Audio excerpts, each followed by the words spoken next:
अगर प्रयास सार्थक हैं तो हे पार्थ, स्वयं कृष्ण तेरा सारथी है। यह हमारे चैनल का मोटो है और इसी स्लोगन, इसी मोटो के बेस पर हम अपने कर्तव्य पथ पर अग्रसर हैं। निश्चित रूप से हम सफल हैं और आगे भी सफलता की ऊंचाइयों को हम छूते रहेंगे। हम आज अपने इस प्रयास की कड़ी में एक प्रयास और जोड़ते हैं और हम नवी एक्सरसाइज शुरू करते हैं, हाइट एंड डिस्टेंस। 10, 12, 15 क्वेश्चन दे रखे हैं, इसमें एग्जाम्पल दे रखे हैं 7, 6, 7। इन 15, 16 क्वेश्चन में से हम 7, 8 जो महत्वपूर्ण क्वेश्चन है वो क्वेश्चन हम अपनी प्रैक्टिस में लेंगे। हमारे दर्शकों से भी इस बात का निवेदन करेंगे कि हमारी वीडियो को देखें तो इसको स्किप करके आगे से आगे भागने की कोशिश ना करें। हमने जो प्रयास किया है वो प्रयास हम आप लोगों के लिए, आपके बच्चों के लिए, आप सभी साथियों के लिए कर रहे हैं, तो आप इसे ज़रूर अपने जीवन में उतारें, इसका उपयोग करें, अपनी नोटबुक में लिखें। इन्हीं प्रयास शब्दों के साथ मैं इस एक्सरसाइज का 9.1 का दूसरे क्वेश्चन से मैं स्टार्टिंग कर रहा हूँ। इसकी दूसरा क्वेश्चन है, आंधी आने से एक पेड़ टूट जाता है। सबसे पहले तो देखो बच्चों, इस एक्सरसाइज में आपको 2-3 चीज़ों का ध्यान रखना है, और वो 2-3 चीज़ें क्या हैं कि एक तो इसमें देखिए, ये जो हाइट एंड डिस्टेंस ट्रिग्नोमेट्री के माध्यम से जो हम एक्सरसाइज कर रहे हैं, इस एक्सरसाइज में और पाइथागोरस प्रमेय में बहुत ज़्यादा डिफरेंस नहीं है। पाइथागोरस थ्योरम में तो हम 2 साइड हमें मिली हुई होती हैं और तीसरी साइड हम फाइंड कर लेते हैं 2 साइड की मदद से। और इस एक्सरसाइज में त्रिकोणमिति में हम एक साइड और एक अगर एंगल दे रखा है, थीटा दे रखी है, तो हम दूसरी साइड या तीसरी साइड, जो भी साइड अपने को फाइंड करनी होती है, वो साइड हम फाइंड कर लेते हैं। तो इसमें ज़्यादा डिफिकल्टी वाली बात नहीं है। दूसरी, इसमें आपको आवश्यक चीज़ जो है वो 2 ही चीज़ चाहिए। एक तो जो साइन, कोस, टेन 3 थीटा दे रखे हैं, इन 3 थीटा में किन किन भुजाओं का रेशियो दिया हुआ होता है, किन किन भुजाओं का अनुपात दिया होता है, कौन सी भुजा किस भुजा के, साइन थीटा में कौन सी 2 भुजाएं होती हैं, कोस थीटा में कौन सी 2 भुजाएं होती हैं, टेन थीटा में कौन सी 2 भुजाएं होती हैं, ये आपको ध्यान में रखना। और इस चीज के लिए आप लोगों को बार बार बताया जाता है लाल बट्टा कक्का सूत्र, ध्यान में ना, लाल बट्टा कक्का। तो एल के का मतलब लंब बट्टा कर्ण, साइन थीटा से रिलेटेड हो गया। ए के आधार बट्टा कर्ण, देखिए लाल बट्टा कक्का है ना, लाल बट्टा कक्का। अब इसमें 2 साइड देखनी है अपने को, हर जगह हर क्वेश्चन में काम में लेंगे हम। एल के का मतलब लंब बट्टा कर्ण, ये साइन थीटा से रिलेटेड 2 साइड का रेशियो है साइन थीटा, इसका मतलब क्या है, साइन थीटा। ये ए बट्टा के यानी आधार बट्टा कर्ण, इसमें हम कोस थीटा को यूज करेंगे, और लंब बट्टा आधार, इसमें हम टेन थीटा को यूज करेंगे। इतनी बात आप लोगों के दिमाग में होनी चाहिए, क्लियर होना चाहिए। क्लियर है बात? इसके अलावा आपको साइन, कोस और टेन, इन 3 थीटाओं की टेबल आपको दिमाग में होनी चाहिए, साइन की, कोस की और टेन की। अगर ये 2 चीज आपको ध्यान में है तो फिर कहीं प्रॉब्लम नहीं आएगी। हमारा प्रत्येक क्वेश्चन जो है वो राइट एंगल ट्रायंगल पर डिपेंडेड है। किस पर है? इसलिए हम प्रयास ये करेंगे कि समकोण त्रिभुज को क्रिएट किया जाए। किसको? समकोण त्रिभुज को। तो यहां पर देखिए, दूसरा क्वेश्चन शुरू कर रहा हूं मैं। चलो, क्वेश्चन के बीच बीच में मैं आपको बताता रहूंगा बातें, ध्यान देना है। हम धैर्यपूर्वक क्वेश्चन करेंगे, चाहे हमें आधा घंटा, पौन घंटा, चाहे फालतू लग जाए, इससे हमारे सेहत पर कोई प्रभाव नहीं पड़ता। पढ़ने वाले बच्चे की तो ये गुणकारी होना कम से कम फायदे की चीज हो। आंधी आने से एक पेड़ टूट जाता है, टूटा हुआ भाग इस तरह मुड़ जाता है कि पेड़ का शिखर जमीन को छूने लगता है। ध्यान देना है, ये एक पेड़ था, ठीक है, जमीन पर लगा हुआ है। आंधी आई और यह पेड़ यहां से टूट करके और इस तरीके से नीचे झुक जाता है। पेड़ जो ऊपर था वो पेड़ झुक जाता है और उसकी टहनी यहां आकर के ग्राउंड को टच करने लगती है। पेड़ का शिखर जमीन को छूने लगता है, इसके साथ 30 डिग्री का कोण बनाता है। ये थीटा जो है वो 30 डिग्री की है। कितने? 30 डिग्री की।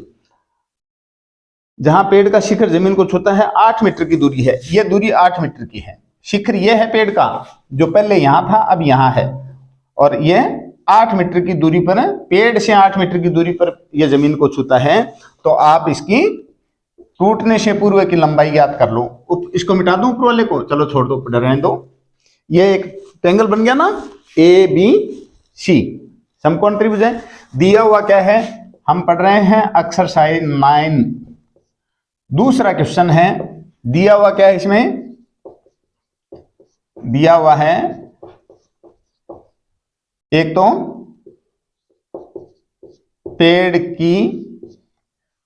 पेड़ से शिखर की दूरी कितनी दे रखी है, 8 मीटर। दूसरी बात, ए बी सी थीटा कितनी दे रखी है, A B C equal to 30 degree, ये दिया हुआ है। और इसने पेड़ की ऊंचाई पूछी है टूटने से पहले, तो टूटने से पूर्व पेड़ ये भी था और पेड़ ये भी था, तो पहले आप जितना पेड़ खड़ा है उस पेड़ को मैं हाइट फाइंड कर लेता हूं। 2 चीज ज्ञात करनी होंगी इसमें, तो आप इसको ज्ञात कर लें। तो देखिए ट्रायंगल ए बी सी में, त्रिभुज ए बी सी में क्या है, ए सी जो है वो तो इसका लंब है, यह लंब है ना, कितना है h मीटर, और ए बी क्या है इसका आधार, वो कितना है 8 मीटर, कितना है 8 मीटर। तो हम ऐसे लिख सकते हैं, लंब बटा आधार बराबर थीटा कौन सी होती है, tan थीटा। तो tan कितने डिग्री, सीधा ही लिख देता हूं मैं, tan 30 डिग्री है। लंब का मान है इसमें, चाहे ए सी लिख दो, ए बी बटा ए बी, ए सी बटा ए बी लिख दो, चाहे लंब बटा आधार ऐसे लिख करके लिख दो। Perpendicular by base, h by 8 equal to tan 30 का मान होता है 1/√3। क्रॉस मल्टीप्लाई करो इसको, √3h इक्वल टू 8 को 1 से मल्टीप्लाई करेंगे तो 8, और h इक्वल टू 8/√3 मीटर। ये इसको एक बार यहीं पढ़ा रहने दो। अब अपने को फाइंड करना है, ये पूछा क्या है इसने, आपका दिमाग ये होना चाहिए कि टूटने से पूर्व पेड़ की ऊंचाई कितनी थी, पेड़ की ऊंचाई ज्ञात कीजिए। तो इतना तो हमने फाइंड कर लिया, 8/√3, इतना पेड़ तो खड़ा है और इतना पेड़ तिरछा झुक गया नीचे, तो हमें झुके हुए पेड़ की, जिसमें क्या है ए बी, तो इसका ए बी, यह तो इसका आधार हो गया, ए बी कितना है 8 मीटर, और ए सी बी सी क्या है इसका कर्ण है, उसको हम x मान लेते हैं, x मीटर मान लेना। अब देखिए आधार बट्टा कर्ण में थीटा कौन सी हो गई, आधार बट्टा कर्ण में थीटा हो गई कोस थीटा। कोस कितने डिग्री, 30 डिग्री। आधार है इसका 8, कर्ण है इसका x, और कोस 30 डिग्री की वैल्यू होती है, वो होती है √3/2 होती है ना। तिरछा गुणा करो, √3x इक्वल टू 16, और x इक्वल टू 16/√3। ये इतना झुका हुआ है 16/√3, 8/√3, ये इतना पेड़ खड़ा है ना। अब आप देखिए इसको और इसको दोनों को जोड़ दो, तो टूटने से पूर्व पेड़ की ऊंचाई आ जाएगी। टूटने से पूर्व पेड़ की ऊंचाई कितनी होगी, टूटने से पूर्व ऊंचाई, किस किस को जोड़ दें, एक तो इसको जोड़ दूं, इतना तो खड़ा है, एक इसको जोड़ दूं, इतना तिरछा पड़ा है, पर यहां जुड़ा हुआ है, नीचे झुका हुआ है।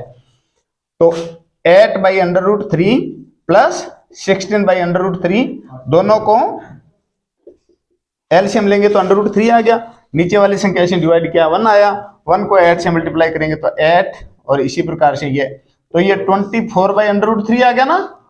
अब इसका परिमेयीकरण कर दो, क्या कर दे, समान संख्या से गुणा कर देते हैं इसको। वैसे ही इसको अगर उत्तर लिखे ना आप, तो आपका उत्तर गलत नहीं माना जाएगा, फिर भी आप परिमेयीकरण करें। तो मैंने आप लोगों को एक एक्सरसाइज में बताया था, समान संख्या से गुणा करने पर अथवा समान संख्या पर से भाग देने पर संख्या की वैल्यू चेंज नहीं हुआ करती। क्लियर है? इसलिए मैं इसको समान संख्या से गुणा कर रहा हूं, √3/√3। ऊपर वाली संख्या में इसको सीधा √3 लगा देता हूं, नीचे वाली को गुणा कर लेते हैं, √3 को √3 से मल्टीप्लाई करेंगे तो 3 आया, और 3 से 24 को डिवाइड करेंगे तो 8 आ गया, तो 8/√3 ये इसका आंसर आ जाएगा। टूटने से पूर्व पेड़ की ऊंचाई आ जाएगी 9। क्लियर है? ओके। हाँ बच्चों, 5वां क्वेश्चन। कौन सा? 5वां क्वेश्चन। एक पतंगबाज है, वो यहां खड़ा होकर के पतंग उड़ा रहा है, ये जमीन है, उसकी पतंग यहां उड़ रही है। कहां? ये इसने कहा है कि डोर में किसी प्रकार की कोई ढील नहीं है, पतंग की ऊंचाई जमीन से 60 मीटर है। 60 मीटर की ऊंचाई है पतंग की। सीधी ऊंचाई यही हुई ना, ऊंचाई इसी को कहा जाता है। ये तो कर्ण है इसका, तिरछी ऊंचाई यही है। यहां पर जो थीटा है डोर का जमीन के साथ, वो कितने डिग्री का है? पूछा इसने ये है कि इस डोर की लंबाई कितनी है। लंबाई एल लिख दो चाहे एक्स लिख दो, इससे कोई फर्क नहीं पड़ेगा। 5वां क्वेश्चन है। दिया हुआ क्या है? सबसे पहले परीक्षा में किस तरीके से क्वेश्चन करना चाहिए वो बता रहा हूं आपको। दिया हुआ है, अगर कोई इंग्लिश मीडियम का बच्चा है तो वो इसको ये भी लिख सकता है गिवन। दिया हुआ क्या है? पतंग की ऊंचाई, पतंग की ऊंचाई height of the kite is 60 metre and ये ए बी सी, यहां पर जो थीटा है वो कितनी है? C A B equal to 60 degree. पूछा इसने क्या है? कर्ण पूछा है हमारी भाषा में, हाइपोटेन्यूज पूछा ना, तो दो साइड का संबंध देखना है अपने को। लंब दिया हुआ है, कर्ण इसने पूछ लिया है, तो लंब और कर्ण का रेशियो कौन सी थीटा में होता है? साइन थीटा में। इसलिए हम यहां लिख देते हैं लंब बटा कर्ण। इसको हम ऐसे भी लिख सकते हैं भाई, थोड़ी देर पहले बताया था मैंने आपको, बी सी बटा ए सी, ऐसे लिख दूं क्या? कोई फर्क नहीं पड़ेगा इससे। बी सी बटा ए सी बराबर क्या है? Sine theta. कौन सी थीटा? साइन कितने डिग्री? 60 डिग्री। अब देखो लंब कितना इसका? 60 मीटर। आधार कितना इसका? एल बराबर है साइन 60 डिग्री की वैल्यू कितनी? √3/2। ध्यान रखना, पिछले वाला सवाल ये सेम, डिफिकल्टी नहीं है कोई, धैर्य पूर्वक अगर समझते हो क्वेश्चन को तो। अब देखिए, क्रॉस मल्टीप्लाई करूं तो √3l, l को √3 से मल्टीप्लाई करेंगे तो √3l, तिरछा गुणा करने पर, यहां पर लिख सकते हो आप तिरछा गुणा से। 60 को 2 से गुणा करूंगा तो 120 हो गया। l equals to 120 divide by 1 है √3। अब √3 नीचे आ गया तो प्रमेयीकरण कर लो ना इसका। सेम वही बात है, √3 और √3 ऊपर नीचे की दोनों संख्याओं से मल्टीप्लाई कर देते हैं। तो इसका सीधा सा मतलब है कि नीचे वाले √3 को हटाना है हमें, गायब करना है उसको। तो l इक्वल्स टू क्या आ जाएगा? 120 √3 और इसको इससे मल्टीप्लाई करेंगे तो 3 आ गया, और 3 से इसको डिवाइड करेंगे तो 40। तो l इक्वल्स टू 40 √3। अब इसकी अगर पूरी अंकीय वैल्यू निकालना चाहते हो पूरे नंबर में, तो हम जानते हैं कि √3 की वैल्यू 1.732 होती है। तो आप इसको ऐसे भी हल कर सकते हैं, 4 से इसको मल्टीप्लाई करेंगे 28 29 2, ये लो 69.280 मीटर। ये उस डोर की जो पतंग के साथ जुड़ी हुई है उसकी लेंथ आ जाएगी। क्लियर? शाबाश। हाँ हाँ, देखो छठा क्वेश्चन बता दें, तैयार हो? चलो ठीक है। हाँ, क्वेश्चन नंबर 6। क्वेश्चन में दिया है कि 1.5 मीटर ऊंचाई का एक लड़का एक भवन को देखता है जिसकी ऊंचाई 30 मीटर है। कितनी है? 30 मीटर। तो ये यहां अपनी आंखों से देखता है, तो इसका मतलब यहां से ये जो थीटा बनी है, ये थीटा 30 डिग्री की है। कितनी है? तो यहां से आप एक विशेष रूप से एक बात का ध्यान रखोगे कि ये जो ऊंचाई लड़के की दे रखी है वो ऊंचाई आप मीनार की ऊंचाई में से कम करें, क्योंकि नजरों से देख रहा है वो, न कि पैरों से। समझ गया ना? तो थीटा यहां से नहीं बन रही है, थीटा यहां से बन रही है। तो कितने डिग्री के है? 30 मीटर की, 30 डिग्री की।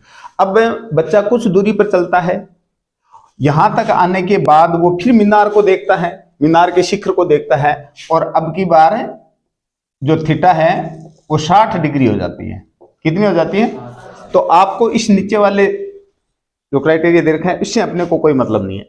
आप देखिए सबसे पहले तो आप ये एक ट्रेंगल लें, एक ट्रेंगल तो ये हो गया ना, एक ट्रेंगल ये हो जाएगा। तो सबसे पहले आप इसको x मान लें, पूरा कितना मान लें, यानी यहां से लेकर के यहां तक, लड़के से लेकर के उस मीनार की दूरी कितनी है, यहां से यहां तक की ऊंचाई कितनी है, 30 मीटर नहीं है। 30 मीटर में से आप 1.5 मीटर को कम करेंगे तो अपने को यहां से लेकर के, मैंने शुरुआत एक्सरसाइज की शुरुआत की थी उस समय मैंने ये बात बताई थी कि अपने को एक राइट एंगल ट्रायंगल क्रिएट करना है। तो यहां अगर इसको मैं ले लेता हूं तो राइट एंगल ट्रायंगल कहां से हो जाएगा, ये पंचभुज बन जाएगा, नहीं बनेगा क्या? तो आप इस नीचे वाले पार्ट को आप डिलीट समझें, यहां ना समझें। ये ऊंचाई कितनी हो जाएगी, 28.5 मीटर। पूरा त्रिभुज ले रहा हूं मैं ए बी सी, एक बार यहां ए बी सी ट्रायंगल ले रहा हूं, क्या दिया हुआ है, यह बात आपको यहां लिखनी है, दिया हुआ क्या है।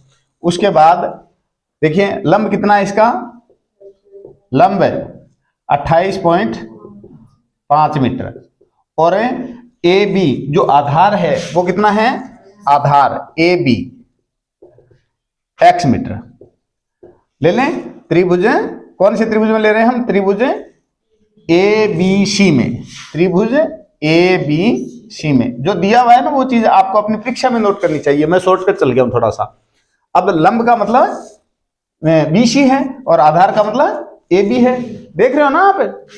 तो सीधा लिख दूंगा मैं लंब बटा आधार, या साइड्स का नाम लिखूं, चलो आपकी भाषा में लिख देता हूं मैं, लंब बटा आधार इक्वल टू थीटा कौन सी, tan, कितने डिग्री, 30 डिग्री।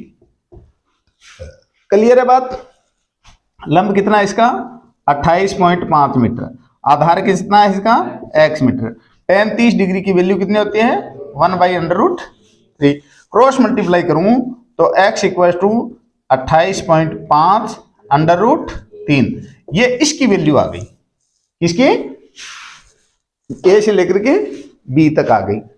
अब आपसे पूछा क्या इसने कि लड़का, शायद यही पूछा इसने कि लड़का मीनार की तरफ कितनी और कितना चल करके गया है, कितनी दूर चल करके गया, यहां से लड़का यहां तक आया है, ये दूरी कितनी है, अपने से ये पूछा गया है। ए से लेकर के मैं इसका नाम डी दे देता हूं, क्या नाम दे देता हूं, डी। ए से डी तक कितनी दूर चल करके आया। अब आप इसको y मान ले, डी से बी तक की दूरी कितनी मान लू मैं, y मान ले। अब नया त्रिभुज क्रिएट हो गया है C D B, triangle C D B में, चलो मैं यहां लिख देता हूं कंफ्यूज ना हो आप, ट्रायंगल सी डी बी में लंब कितना है इसका, उतना ही है 28.5 मीटर, और अब की बार आधार कितना हो गया, y मीटर हो गया। अब थीटा कितनी हो गई, थीटा कितने है, सी डी बी बराबर angle C D B equal to 60 degree. अब लंब बटा आधार बराबर है, लंब बटा आधार बराबर tan कितने डिग्री, 60 डिग्री, शाबाश। लंब है इसका 28.5, आधार है इसका y, और tan 60 डिग्री की वैल्यू √3 है ना।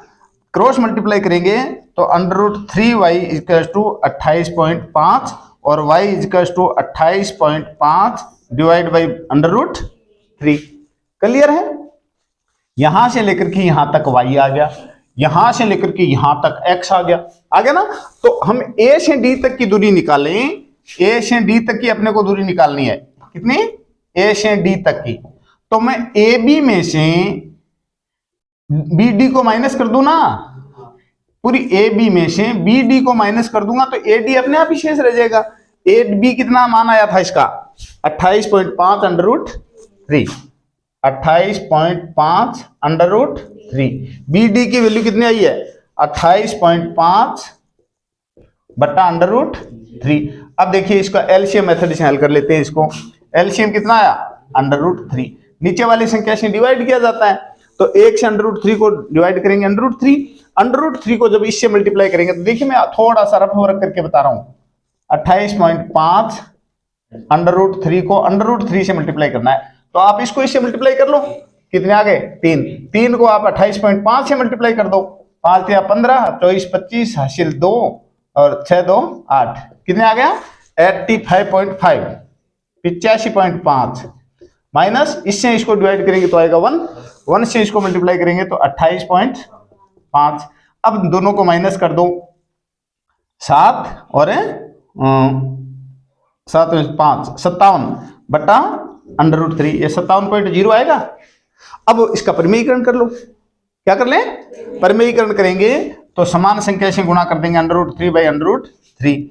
अब ऊपर तो रह गया 57/√3, नीचे आ गया 3 से इसको डिवाइड करेंगे तो 19/√3 मीटर, ये इसकी लेंथ आ गई, वो डिस्टेंस आ गई जो लड़का चल करके मीनार की तरफ गया है। कितनी दूर चल करके गया, A to B, 19.√3। क्लियर है। अब अगर इसकी मतलब वैल्यू निकालना चाहो तो √3 की वैल्यू पुट कर दो, 1.732 मल्टीप्लाई कर दो, आंसर आ जाएगा। और वैसे आपकी according to your book this is the answer. Okay, हाँ हाँ मेरे बच्चों, साधारण सा क्वेश्चन है, दिया हुआ है एक भवन है, उस भवन के ऊपर एक टावर लगा हुआ है। इस तरीके से क्या लगा हुआ है, एक टावर लगा हुआ है, ये टावर है कोई मोबाइल का। यहां से इस टावर के तल और शिखर को देखने पर जो थीटा बनती है वो थीटा 45 डिग्री की और 60 डिग्री की है। कितनी है, ये तो हो गई 45 डिग्री की और ये ऊपर वाली हो गई 60 डिग्री की। आपसे ये पूछा गया है, क्लियर दिख रहा है ना, आपसे ये पूछा गया है कि इस टावर की ऊंचाई कितनी है, यही पूछा ना। भूमि के एक बिंदु से एक 20 मीटर ऊंचे भवन के शिखर पर लगी एक संचार मीनार के तल और शिखर के उन्नयन कोण 45 और 60 डिग्री है। मीनार की ऊंचाई ज्ञात कीजिए। इसकी ऊंचाई अपने को फाइंड करनी है। भवन की ऊंचाई तो दे ही रखी है। अब देखिए आप ध्यान से, दो ट्रायंगल बन रहे हैं यहाँ पर। ये साइड में जो मैंने भवन बनाने के लिए इस तरीके से जो लाइनिंग की है, इस लाइनिंग से अपने को मतलब नहीं है। यहाँ पर देखिए आप A, B, C और D, 4 में ये पॉइंट अंकित कर रहा हूं, A, B, C और D। दो ट्रायंगल दिख रहे हैं आपको। एक ट्रायंगल तो हो गया CAB, है ना ये ट्रायंगल CAB। तो CAB ट्रायंगल से पहले आप इसकी ये डिस्टेंस फाइंड कर लें, AB की दूरी फाइंड कर लें। इसको मैं x लिख दूं, क्या x मीटर, ये फाइंड हो जाएगा। x की वैल्यू आ जाएगी यहाँ पे। तो मैं सबसे पहले ये लिख रहा हूं, भवन के इसके क्या नाम है, मीनार के शिखर और तल का उन्नयन कोण, शिखर एवं तल का कोण कितना है, उन्नयन कोण कितना है, उन्नयन कोण 60 डिग्री और 45 डिग्री क्रमशः। ठीक है।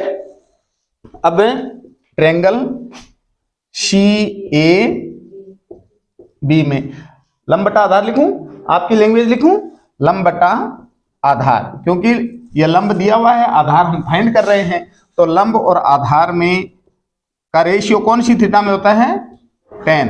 कितने डिग्री लिख दूं, 45 डिग्री। लंब है इसका 20 मीटर, आधार है इसका, हमने माना है लेट किया है वो कितना है, x मीटर। 10 45 की वैल्यू 1 होती है, क्रॉस मल्टीप्लाई करेंगे तो x इक्वल टू 20 मीटर। ये कितना आ गया, 20 मीटर आ गया। x की वैल्यू कितनी आ गई, x इक्वल टू 20 मीटर आ गया ना, नहीं आया। अब एक बार आप इस बीच वाली लाइन को यहां से गायब कर दो। अब यहां पर थीटा कितनी रह गई, 60 मीटर रह गई, आगे ना। अब आप ये वैल्यू आपके पास फाइंड है, आप इधर वाले को भूल जाओ, इधर कुछ लिखा हुआ है क्या, ये लो। अगर आप लिखो तो आप h प्लस x भी लिख, h प्लस 20 भी लिख सकते हो, और अदरवाइज आप सीधा h भी लिख सकते हो। ठीक है, पूरे का उसमें से 20 माइनस कर देंगे, नहीं तो h प्लस 20 लिख देते हैं। BD की वैल्यू कितनी है, यहां से लेकर यहां तक 20 है, और ऊपर इसको हमने h को मान लिया है, तो h प्लस 20 हो गया। अब देखिए ट्रायंगल, नाम क्या बन गया ट्रायंगल का, DAB में वही बात, लंब बटा आधार बराबर 10 60 डिग्री, है ना, ध्यान है ना। चलो, लंब है इसका h प्लस 20, आधार है इसका, जो x था उसकी वैल्यू फाइंड होगी ना आपकी बार हमारे, तो कितना है 20, और tan 60 डिग्री की वैल्यू होती है √3। क्रॉस मल्टीप्लाई कर दो, h प्लस 20 इक्वल टू 20 को √3 से मल्टीप्लाई करेंगे तो 20 √3 हो गया। अब h इक्वल टू 20 √3, इस 20 का पक्षांतर कर दो क्या, ये लो, या फिर आपको और इजी तरीके से बताऊं तो यहां पर √3 की वैल्यू रख लो आप, कोई फर्क नहीं पड़ेगा, इससे रख दूं क्या, √3 की वैल्यू रख देता हूं मैं, आपके लिए ज्यादा इजी हो जाएगा। h प्लस 20 इक्वल टू 20 गुणा 1.732, h प्लस 20 बराबर, इसको इससे मल्टीप्लाई करेंगे तो कितने आएंगे 34 64, जीरो लगाओ तो लगा दो, नहीं कोई फर्क नहीं पड़ेगा इससे, 34.64, और h की वैल्यू निकालोगे तो 34.64 में से -20 कर देंगे तो h बराबर कितना हो जाएगा 14.64 मीटर। यह आपकी इस टावर की ऊंचाई आ गई। तो यहां पर आपको लिखना चाहिए टावर की ऊंचाई इक्वल टू कितनी आ गई 14.64 मीटर। ये लो, पूरे में से पूरे नंबर, कहीं प्रॉब्लम नहीं आएगी, देखते ही एग्जामिनर खुश हो जाएगा। बिल्कुल क्लियर तरीके से आपको दो डायग्राम बनानी है, डायग्राम जो पहले बनाया था जानना है ना इसे, हाँ आप अपने दिमाग से इमेजिन करके भी इस लाइन को मिटा हुआ मान सकते हैं ना, क्वेश्चन हो जाएगा। ओके, चलो शाबाश।